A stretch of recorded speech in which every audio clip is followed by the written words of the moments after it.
이 시간 선입견을 버리면 진짜가 보인다. 선입견을 버리면 진짜가 보인다. 라는 제목으로 하나님의 말씀을 증거합니다. 고향은 우리가 태어나서 자란 곳입니다. 고향은 우리의 마음속 깊이 그리움을 느끼게 하는 장소이죠. 여러분의 고향은 어디이신가요? 고향은 나의 과거가 묻어있는 곳이고 추억과 그리움이 있는 장소입니다. 우리가 고향 생각하면 항상 그리움과 잊혀지지 않는 좋은 추억들이 있잖아요. 고향이라는 곳은 나를 가장 잘 아는 곳이기도 합니다. 굉장히 친근한 곳이기도 하지만 또한 나를 가장 잘 알기에 부끄러운 장소이기도 합니다. 고향에 가면 나의 어린 시절 과거를 다 알고 있는 사람들이 살고 있잖아요. 그래서 그들 앞에 서면 항상 부끄러움을 느낄 때가 있다는 것이죠. 우리가 고향에 가게 되었을 때 하나님의 일을 감당하기에 어려울 때가 있는 거예요. 왜냐하면 고향 사람들은 나를 선입견을 가지고 바라보기 때문이라는 것이죠. 여러분, 마가복음 6장 1절에 보면 예수님이 고향으로 가셨다라고 말씀하죠. 우리 마가복음 6장 1절 말씀 함께 읽을까요? 시작. 예수께서 거기를 떠나서 고향으로 가시니 제자들도 따르니라. 예수님의 고향에서의 이야기를 언급하고 있는 거예요. 거기서 떠났다고 말씀했는데 거기가 어딘가요? 가버나움이죠. 예수님이 가버나움을 떠나 고향 나사렛으로 가신 거예요.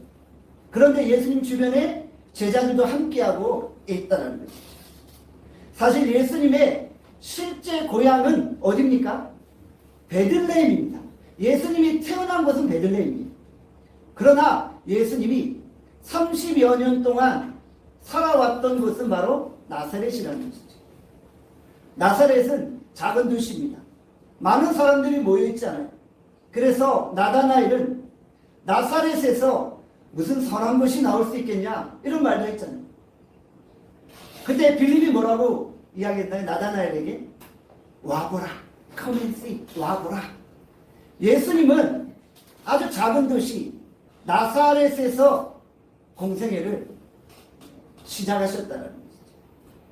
예수님이 지금 나사렛을 방문하십니다. 그런데 사람들이 예수님을 보며 그렇게 환호하고 있지 않아요. 예수님 주변으로 사람들이 몰려들지 않는 거예요. 다른 도시였다면 어땠을까요?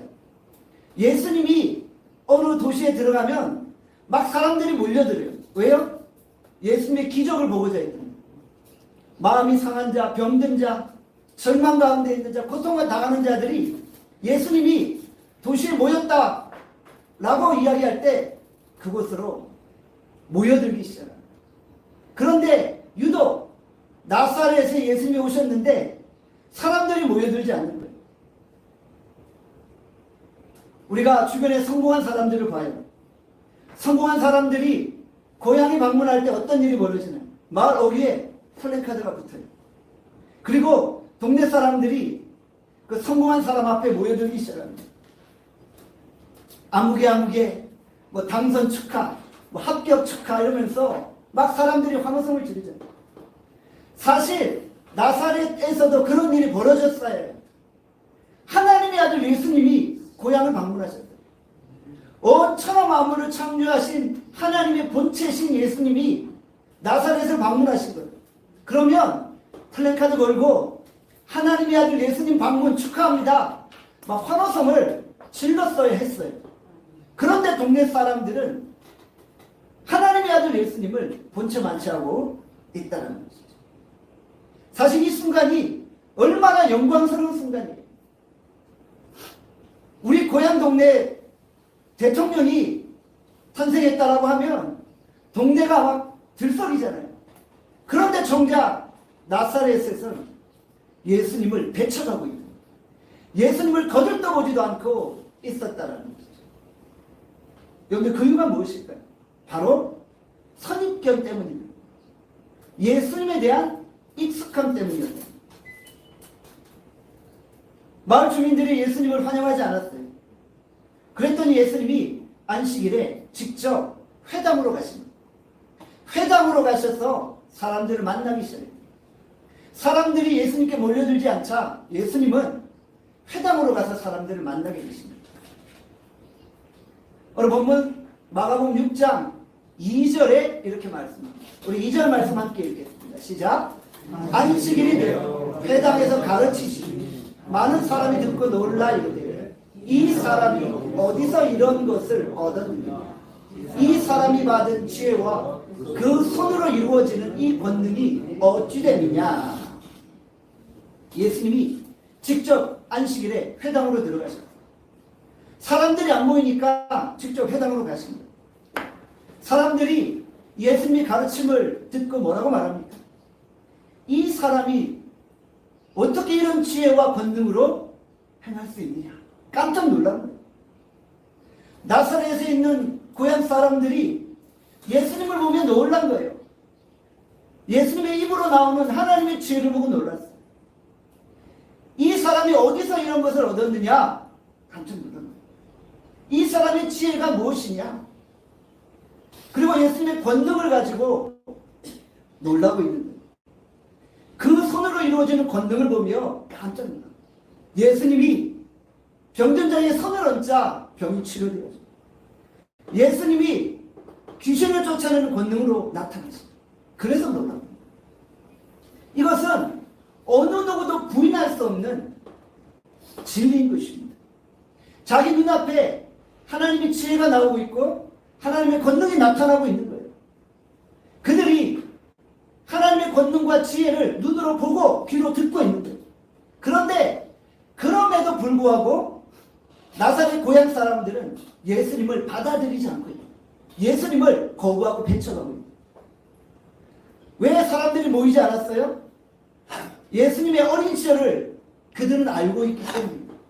예수님에 대한 선입견 때문에 그가 무슨 큰 능력을 나타내는 선지자요, 큰 지혜를 가지고 있는 율법사냐고 생각했습니다. 사실 그 당시 지혜 있는 하나님의 말씀을 가르치는 자는 율법사나 서기관이나 바리새인이나 종교 지도자들이었잖아요. 그런데 예수님은 그런 부류의 사람이 아니었던 거예요. 예수님은 그냥 목수에 불과했던 거예요. 예수님은 그들이 보기에 율법을 가르칠 만한 지혜 스승이 아니었다는 것입니다. 그래서 예수님의 어린 시절을 안 고향 사람들은 예수님의 지혜와 권능을 인정하고 있지 않다. 그들이 보고 듣고 있음에도 불구하고 인정하지 않으려고 합니다. 그들의 머릿속에 선견이 있으니까 하나님의 아들 예수와의 역사적인 만남도 부인하고 있는 거예요. 그들은 지금 엄청난 역사적인 순간을 경험하고 있는 거예요. 자신들이 함께했던 그 목수의 아들 예수가 하나님의 아들임을 그들이 목격하고 있어요. 그런데 그 예수를 인정하지 않고 있다는 거예요. 선입견을 가지면 아름다운 만남을 이룰 수 없습니다. 정말 이 역사적 만남의 순간 우리가 선입견을 가지고 사람을 바라볼 때 그 만남은 이루어지지 않는다. 만남의 복은 선입견을 버릴 때 이루어지는 것입니다. 선입견을 가지면 뻔히 보이는 것도 보이지 않게 되는 것이죠. 그래서 오늘 제목이 무엇입니까? 선입견을 버리면 진짜. 여러분들 우리가 세상을 사는 이 지혜도 마찬가지예요. 보면요, 그 사람 안에 있는 그 능력을 우리가 발견해내지, 진짜를 발견해내지 못합니다. 그런데 선입견을 버리면 진짜를 보게 됩니다. 선입견을 버리면 진짜이신 하나님의 아들 예수 그리스도를 만나고 경험하게 되어진다는 것이죠. 우리가 사실은 기적을 본다고 예수님을 만날 수 있는 것은 아니에요. 기적은 사람들을 놀라게 할 뿐이에요. 그리고 나중에 자기가 경험한 그 기적을 부인할 때가 있는 거예요. 아, 이것은 그냥 우연히 일어난 일이에요. 이것은 사실 진짜가 아닐 거야. 우연한 일일 거야. 라고 부인할 때가 있는 거예요. 어떤 분이 직장을 얻기 위해서 기도해요. 함께 합심하여 기도하다 하나님이 직장을 주셨어요. 이게 우연입니까? 우연이 아니잖아요. 기도 가운데 하나님이 허락하신 큰 은혜인 거예요. 이런 기도 응답을 체험하는데 나중에 우리가 의심이 생길 때가 있다. 아, 그때 그거 기도 응답이 아니라 그냥 우연히 되어진 일이야. 이렇게 우리가 부인할 때가 있다. 여러분들, 우리가 잘 아는 우리 한동석 집사님 지금 중환자실에 입원해 있다가 일반 병실로 옮겼어요. 정말 하나님이 기적 같은 은혜를 베풀어 주신 거예요. 수술하다가 30분 동안 심정지가 왔어요. 의사들이 다 죽는다 그랬어요. 그런데 하나님이 기적같이 살려주셔서 중환자실에 입원해 있다가 지금 이제 의식도 돌아오고 손발도 움직이고 잠깐 말도 하게 되고 이제 모든 것들이 정상으로 돌아와서 일반 병실로 옮기신 거예요. 그런데 이것이 하나님의 기적이에요. 이런 하나님의 기적이 우리 가운데 일어나는데 어쩔 때는 그 기적을 그냥 우연으로 치부할 때가 있다는 거예요. 이것은 하나님의 기적이 아니라 의사가 수술을 잘해서 그런 거예요. 의사의 수술 성공 때문이야 라고 부인할 때가 있다는 것이죠. 여러분들, 그렇기 때문에 우리가 어떤 기적이나 경험을 가지고 하나님을 믿을 수 있는 게 아니에요. 우리의 믿음은 하나님의 말씀을 기반으로 해야 된다는 거죠. 말씀이 기반이 되고 말씀 위에 체험이 있을 때 그 체험이 진정한 믿음으로 우리에게 다가오게 되어집니다. 말씀이라는 씨앗이 똑같이 뿌려져요. 그 씨앗이 자라고 열매 맺는 거예요. 그리고 그 말씀 위에 우리의 체험이나 기적들이 나타나야지 그것이 진정한 믿음으로 작용하게 되죠. 예수님을 쫓아다녔던 수많은 그 무리들이 기적을 체험했잖아요. 그런데 예수님을 십자가 못 박았잖아요. 예수님을 기적으로 예수님을 믿는 게 아니라 바로 예수님이 하나님의 아들 되심을 믿는 말씀을 향한 믿음으로 가능하다는 것입니다. 씨앗이 없는 상태에서, 말씀의 씨앗이 없는 상태에서 아무리 물을 주고 거름을 주어도 생명력은 자라나지 않는다는 것이죠. 생명이 없이 자랄 수가 없게 되죠. 여러분, 그래서 우리는 하나님의 말씀 중심의 굳건히 서야만 하는 것이죠. 오늘 본문 마가복음 6장 3절에 이렇게 말씀합니다. 우리 3절 말씀 함께 읽겠습니다. 시작. 이 사람이 마리아의 들 목수가 아니냐, 야고보와 요셉, 유다와 시몬의 형제가 그 누이들이 우리와 함께 여기 있지 아니하냐. 예수를 배척한지라. 이 사람이 마리아의 아들 목수가 아니냐 라고 고향 사람들이 반문하죠. 이 사람이 목수였다라는 것을 생각해 낸 거예요. 야고보와 요셉과 유다와 시몬의 형제가 아니냐. 그의 형제들을 본 거예요. 어린이집을 본 거예요. 그리고 예수님의 기적과 예수님의 지혜를 부인하고 있다는 거죠. 예수님을 마리아의 아들 목수라고 했죠. 마리아의 아들 목수. 뭔가 경멸적인 표현이 담겨져 있는 거예요. 어떤 역할을 했나요? 집집마다 방문해서 집수리 했잖아요. 하수구도 뚫어주고 못도 막아주고 문도 고쳐주고, 오늘같이 이렇게 비가 많이 내리는 날에는 새는 것도 수리해주고 그런 역할을 했어요. 나사렛 동네에 목수 출신의 가정이었기 때문에 집집마다 가정마다 다 방문해서 집을 수리해 주었을 거예요. 동네 사람들은 목수 출신인 예수님을 다 알고 있었을 거예요. 그가 얼마 전에 우리 집 문 고쳐줬지, 그런 생각을 하고 있었을 것입니다. 그런데 목수가 뭘 가르칠 수 있겠어? 목수가 무슨 토라의 말씀을 알고 모세 오경을 알고 율법을 알겠어? 그런 율법 교사가 아니야. 그는 그냥 목수야 라고 예수님을 배척하고 있는 거예요. 여러분들, 잘 아는 것 때문에, 익숙한 것 때문에 우리가 하나님의 아들을 배척할 수 있는 거예요. 여러분들, 우리가 주변에서 전도할 때 이런 분들이 있어요. 내가 교회를 잘 안 돼요. 내가 기독교를 잘 안 돼요. 난 그래서 예수를 안 믿고 기독교를 안 믿는다는 거예요. 자, 알기 때문에 안 믿는다는 거예요. 자세히 들어보면은 진짜 믿는 게 아니라 어떻게 주워 들은 것들이 많이 있는 거예요. 그러니까 아는 것 같은데 사실은 모르는 거예요. 그러니까 기독교에는 익숙하지만 진짜를 모르는 거예요. 그래서 예수를 안 믿게 되죠. 여러분들 우리가 너무 익숙하기 때문에 너무 안다고 생각하기 때문에 진짜 예수님을 못 만날 수 있다는 것이죠. 우리가 익숙한 것과 결별하는 것. 익숙함의 덫, 선입견의 덫에서 벗어날 만한 거죠. 소크라테스가 뭐라고 했나요? 내 자신을 알라고 했잖아요. 이게 무슨 말인가요? 우리가 모르고 있다는 것을 인정할 때 진정한 알미 있다는 거예요. 내 자신을 아직 모르고 있다는 거예요. 그러니까 너 자신을 먼저 알라. 네가 너 자신을 모르고 있다는 것을 알 때 그때 비로소 진리를 발견할 수 있다는 거죠. 선입견 때문에 자기가 지금 보고 느끼고 듣고 나타나는 현상들을 부인하는 것, 이것도 참으로 어리석다. 마을 주민들은 하나님의 아들 예수님을 만나는 것에 대해 선입견이 있었기에 장애를 받았다.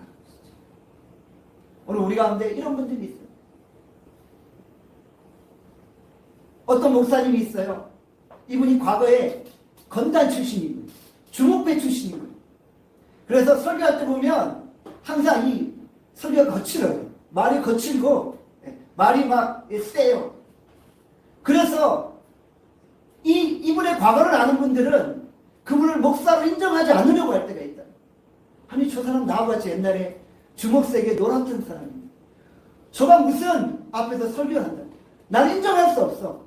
이럴 때가 있다는. 오히려 그런 분들이 하나님께 귀하게 쓰임받을 수 있잖아요. 그런 분들이 설교할 때, 그런 분들이 사역할 때 더 많은 사람들이 회심하는 역사가 일어날 수 있잖아요. 그런데 그 사람의 과거를 아는 사람들은 그의 설교나 그의 말씀들을 부인하게 될 때가 있다는 것이죠. 자꾸 그의 과거가 생각나 하나님의 능력과 역사를 부인하게 됩니다. 여기 계신 분들은 저의 과거를 잘 모르시잖아요. 그러니까 제가 설교할 때 은혜 받으시기를 바랍니다. 여러분들 너무 많이 알려고 하면 안 돼요. 과거를 너무 많이 알면 그 과거가 내 인생의 발목을 잡게 되어진다. 과거가 우리를 은혜 받지 못하는 길로 인도할 수 있다는 사실을 우리가 기억해야 된다. 여러분들 우리가 선입견을 버리고 익숙함을 버리고 하나님이 일하시도록 우리 인생을 맡겨드리는 거예요. 오늘 하나님은 우리 가운데 일하세요. 그런데 우리가 하나님은 이런 분이시야 라고 우리가 하나님을 제한해서 하나님이 일하심을 막을 때가 있다. 여러분 이것이 전통이요. 여러분 이것이 신학일 수 있는 거예요. 예를 들면 이런 거예요. 우리가 소위 말하는 개혁주의 신학 이런 것이 때때로 하나님의 역사를 제한할 수 있다는 거예요. 여러분 이것을 인정하셔야 돼요. 오순절 신학이 하나님의 역사를 제한할 수 있다는 거예요. 여러분들 우리가 이런 신학이나 전통이나 학문의 한계를 뛰어넘어야 돼요. 하나님은 오늘도 자유자재로 역사하십니다. 하나님은 오늘도 우리 안에서 자유자재로 일하시고 계세요. 그런데 우리가 자꾸 제한하고 하나님이 이렇게 하지 않는 분이야. 하나님은 그럴 수 없어. 라고 부인하고 배척할 때가 있다는 것이죠. 유대인들이 그랬잖아요. 유대인들은 구약에 대한 선입견을 가지고 있어요. 토라의 말씀에 대한 선입견을 가지고 있어요. 그래서 약속의 성취로 오신 예수님을 부인하고 거부한 거죠. 그들의 선입견을 보면 메시아 예수 그리스도는 저런 분이 아닌 거예요. 풍채도 보잘것없으시고 외모도 보잘것없으시고 저런 나사렛 출신의 목소의 아들이 무슨 구약에 약속된 메시아가 될 수 있어. 도저히 그런 일은 일어날 수 없어. 베들레헴에서 어떻게 구약에 약속된 메시아가 온단 말이야. 그게 불가능합니다. 이렇게 저들이 치부해버린다는 거예요. 그래서 진짜 약속의 성취로 오신 예수님을 거부하고 받아들이지 않았다는 것이죠. 여러분들 그러나 하나님의 말씀은 바뀌지 않잖아요. 신약에 예언된 그 메시아 예수 그리스도, 구약에 예언된 메시아 예수 그리스도가 신약에 약속의 성취로 실제로 오셨잖아요. 전혀 약속은 변하지 않는 거예요. 약속을 받아들이는 우리 인간들이 자신의 전통과 자신의 신학으로 예수님을 거부했을 뿐이라는 거죠. 진리의 말씀은 바뀌지 않았는데 진리를 담는 그릇이 바뀐 거예요. 그 그릇을 신봉하니까 그릇 안에 있는 내용은 우리가 받아들이지 못하고 했다는 것이죠. 자, 그래서 예수님이 뭐라고 말씀하십니까? 마가복음 6장 4절입니다. 마가복음 6장 4절 함께 읽겠습니다. 시작. 예수께서 그들에게 이르시되 선지자가 자기 고향과 자기 친척과 자기 집 외에서는 존경을 받지 못함이 없느니라 하시며, 사실 예수님도 인정하셨어요. 고향에서는 잘 안 되는구나. 하나님의 아들 예수님도 고향에서는 잘 복음 증거가 안 되는구나 인정하신 거예요. 내가 다른 지역에서는 참 많은 능력과 기적을 행했는데 나사렛에서는 잘 안 되는구나. 기적을 행하지 않을 거야. 이렇게 말씀하십니다. 예수님의 참된 의미가 무엇입니까? 우리가 다른 사람을 볼 때 과거에 연연하지 마라. 과거를 가지고 그 사람을 판단하지 마라. 우리가 옆 사람을 보며 하나님이 그 사람을 통해 지금 일하고 계심을 바라보시기를 바랍니다. 정말 그 사람의 진면목을 보기 위해서는 그 사람의 과거를 보지 말아야 합니다. 우리가 옆에 분들 정말 귀한 동력자인 줄 아시고 함께 동력하시고, 그리고 그분이 과거에 어떠했든지 그것 가지고 그분들을 판단하지 마시기 바랍니다. 우리가 1년 전인가요? 한 분씩 한 분씩 나오셔서 개인 간증한 적이 있었잖아요. 이 간증의 위험성이 뭐예요? 간증을 하다 보면 자신의 과거가 나오잖아요.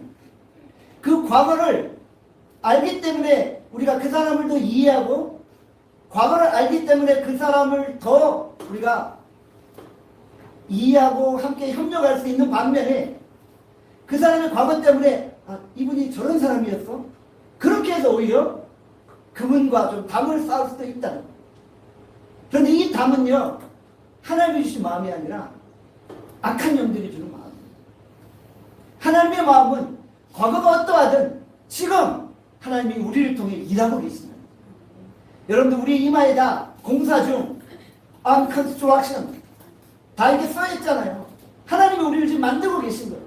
과거에도 만드셨고 지금도 만들고 계신 거예요. 그렇기 때문에 우리가 어떤 사람을 바라볼 때 결코 그 사람의 과거나 익숙함이나 선입견을 가지고 바라보지 말아야 합니다. 오늘 하나님 우리 가운데 일하고 있습니다. 하나님은 우리 가운데 일하고 있습니다. 오늘 우리가 이런 하나님의 역사하심으로 사람들을 바라볼 수 있게 됩니다. 우리 사람들이 우리 어떤 공동체 안에서 생활할 때요, 이분이 어떤 실수를 한 가지 하면 그 다음부터 그 사람을 안 믿는 경우가 있어요. 지난번에도 그렇게 했으니까 저 사람 안 믿어. 또 그럴 거예요. 여러분들 이런 여러분의 편견에서 벗어나기를 바랍니다. 사실 사도 바울도 그렇게 해서 실수했잖아요. 사도 바울이 1차 선교여행 때 마가와 바나바와 더불어 선교사를 잘 감당했는데 마가요한이 어떻게 됐어요? 1차 선교여행 때 중도에 힘들어서 포기했잖아요. 그게 어떻게 보면 사도 바울에게 선입견이 되었던 거예요. 2차 선교여행 때 바나바가 우리 마가요한 데리고 2차 선교여행 같이 가자 그랬더니 사도 바울이 뭐라고 해요? 걔 안 돼. 걔 들어갈 수 없어. 왜냐하면 1차 선교여행 때 힘들어 도망갔잖아. 2차 선교여행 때도 또 그럴 수 있으니까 안 돼. 라고 선을 끊어버렸잖아. 사도 바울이 사실 칼 같은 사람이잖아. 칼같이 끊어버렸잖아. 여러분들 그것이 하나님의 마음은 아니었다. 물론 교회 사역을 하면서 단호하고 칼같이 끊어야 될 순간이 있어요. 그렇지만 우리가 주회를 감당하면서 과거의 실수에도 불구하고 하나님이 그 사람을 통해 다시 일하고 계심을 바라보는 눈도 필요하다. 그러니까 두 가지가 다 필요하다는 거예요.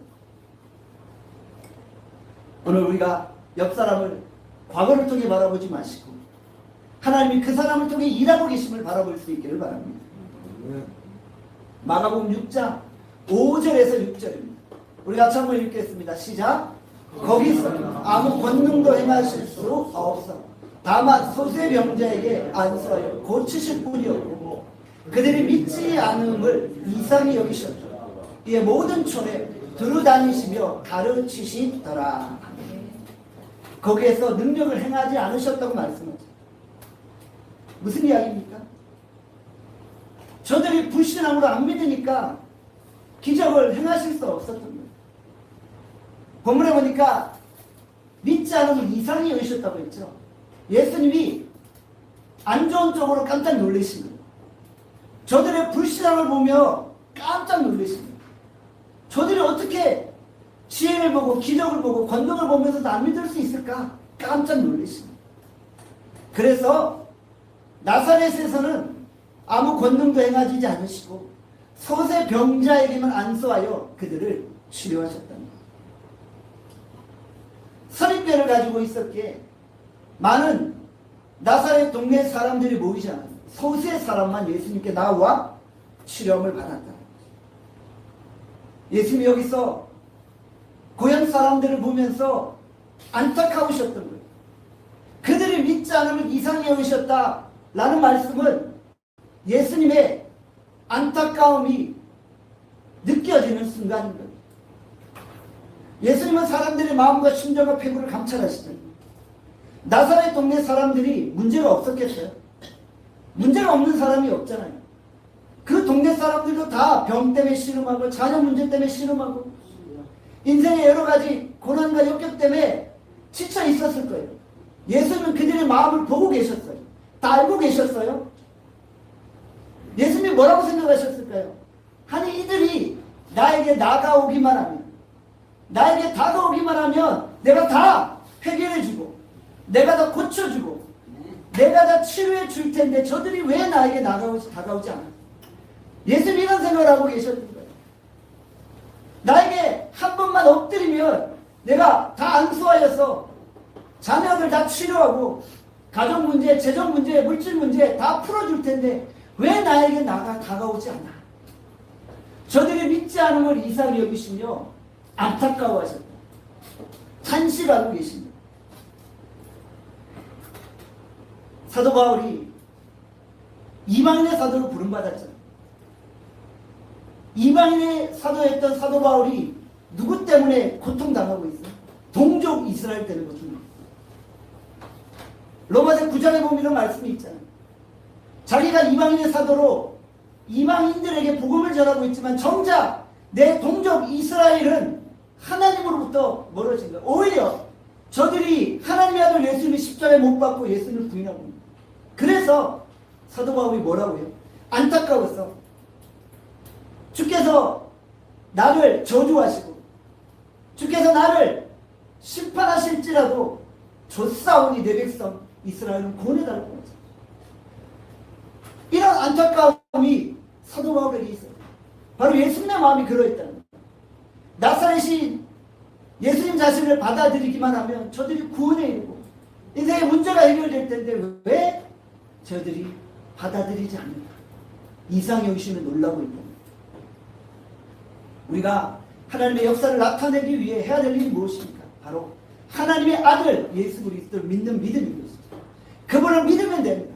그분을 믿고 그분 앞에 나오면 되는 거예요. 그분의 지혜와 그분의 권능과 그분의 능력을 믿고 그분 앞에 엎드리면 되는 것입니다.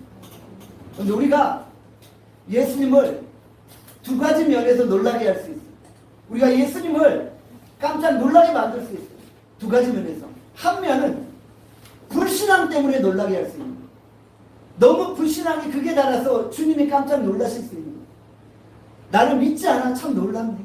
내가 너희 인생 가운데 그렇게 지금까지 역사했고 너희 가족, 너희 자녀들에게 내가 지금까지 그렇게 은혜를 베풀었는데 나를 안 믿어? 놀랍네. 불신앙으로 우리 예수님을 놀라게 할 수 있어요. 또 우리가 큰 믿음으로 예수님을 놀라게 할 수 있는 거예요. 큰 믿음으로 예수님을 깜짝 놀래킬 수 있는 거예요. 예수님이 놀랬다는 표현이 성경에 여러 군데 등장하죠. 한번 살펴볼까요? 마태복음 8장에 보면은 백부장의 믿음이 등장해요. 우리 같이 한번 읽어볼까요? 마태복음 8장 8절입니다. 함께 읽겠습니다. 시작.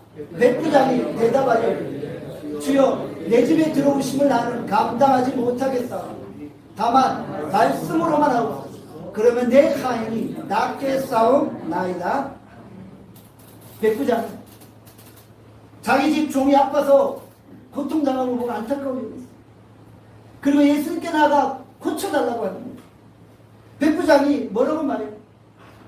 주께서 내 집에 들어오심조차 감당하지 못하겠습니다. 그냥 이 자리에서 말씀만 해주세요. 그러면 내 하인이 낫겠습니다. 내 수하에도 많은 사람들이 있는데 내 명령 하나님의 명령대로 이루어집니다. 당신은 병을 치료하는 하나님의 아들 예수 그리스도가 아니십니다. 당신이 명령만 내려주십시오. 그러면 그대로 될 것입니다. 예수님이 기이하게 놀라셨잖아요. 기이 여기시고 놀라셨잖아요.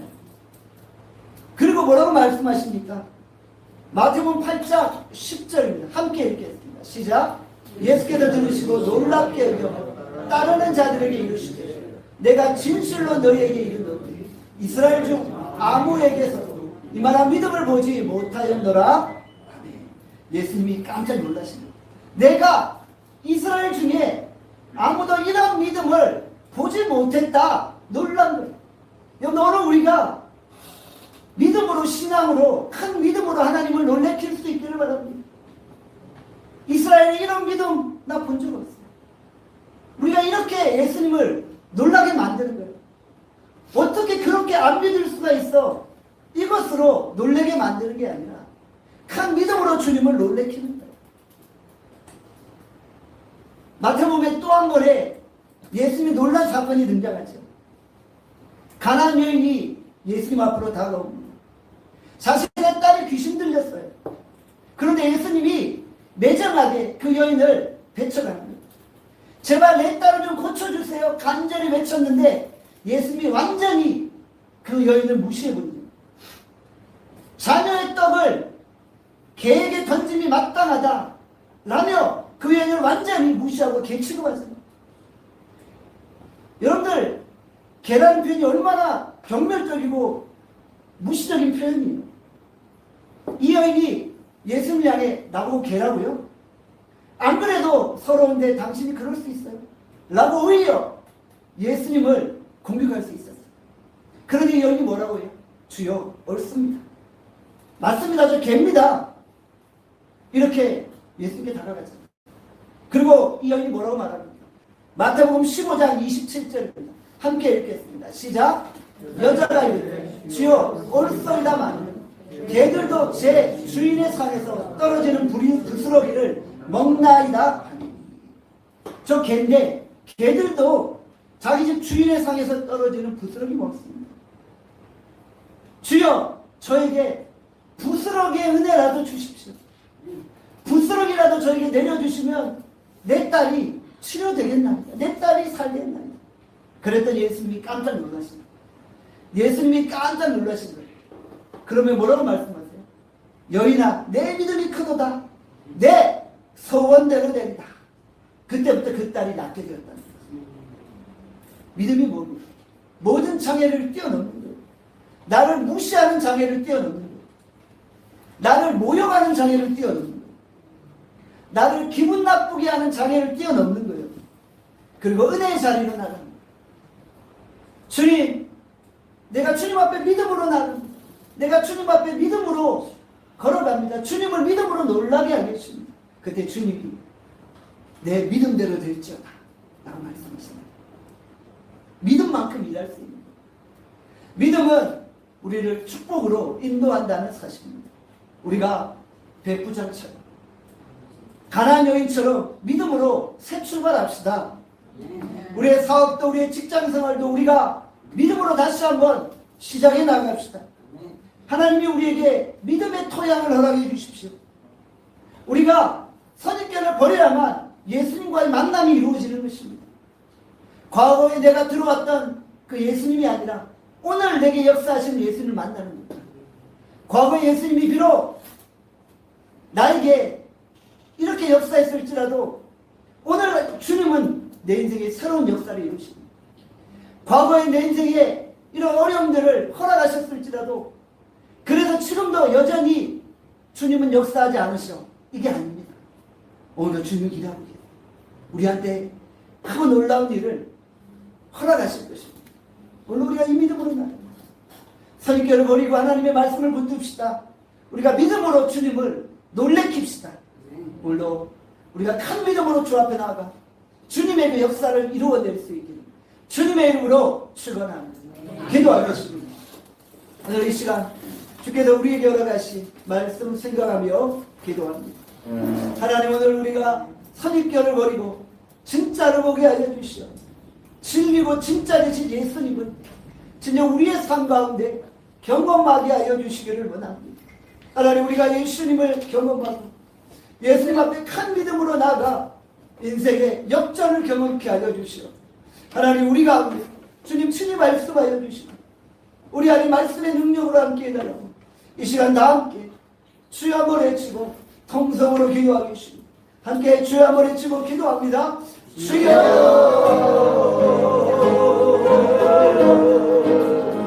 아버지, 이 시간 철저히 하나님 문자로 하나님 그런 마사랑에 임하여 주시옵소서. 하나님 아버지 붙들어 주시고 함께 하여 주시기를 바랍니다. 하나님 아버지 능력으로 인도하여 주시옵소서. 하나님 그냥 믿음으로 행하기를 원합니다. 하나님 아버지, 우리는 감당하게 하시는 능력이 있게 하여 주시옵소서. 하나님 우리 믿음게 하여 주시옵소서. 하나님 주의 은혜와 긍휼을 하는 우리가 살아있어 주님 은혜를 붙잡아 주시고 우리를 지켜주시고 은혜하여 주시고 하나님 아버지 인도하여 주시고 완전히 믿으시오. 날마다 하나님 우리가 성령의 능력을 있다면 하나님 여러분 예수 그리스도를 믿고 우리가 그 믿음으로 걸어가게 하여 주시고 큰 믿음으로 예수를 놀래키게 하여 주시고 하나님 아버지, 우리가 선입견에 버리고 우리 이웃들 우리의 동료들을 바라보게 하여 주시고 우리에게 큰 믿음을 얻어 우리가 큰 믿음으로 하나님 앞에 행할 수 있어 인도하여 주시기를 바랍니다. 하나님 아버지, 오늘 하나님 우리 가운데 강력하게 성령으로 믿음과 역사하여 주시기를 바랍니다. 주님, 하나님 아버지, 우리가 선입견을 버리고 하나님의 아들 예수 그리스도를 만나기를 원합니다. 우리의 익숙함, 우리의 전통적인 사고, 우리의 신학이 하나님의 능력을 부인할 때가 있지 않습니다. 우리가 철저히 하나님의 그 존재를 의지하고 하나님의 그 능력을 제한하지 않기를 원합니다. 하나님 우리 가운데 역사하여 주시오. 우리가 주님을 바라보며 큰 믿음으로 행하고 큰 믿음으로 걸어갈 수 있도록 은혜에 불어주시옵소서. 오늘 주님이 우리를 안타까움으로 바라보십니다. 주님 앞에 나올 때 인생의 문제는 해결되는데 저들이 나를 믿지 아니하고 이상하게 여기고 있음을 안타까워하십니다. 오늘 우리가 주님 앞에 나와 인생의 문제를 해결받게 하여 주시옵소서. 내 믿음이 크도다 내가 너를 구원하겠노라 말씀하시기 하나님, 우리가 주님 앞에 언제나 믿음으로 걸어가게 하여 주시옵소서. 감사드립니다. 예수님의 이름으로 기도합니다. 아멘.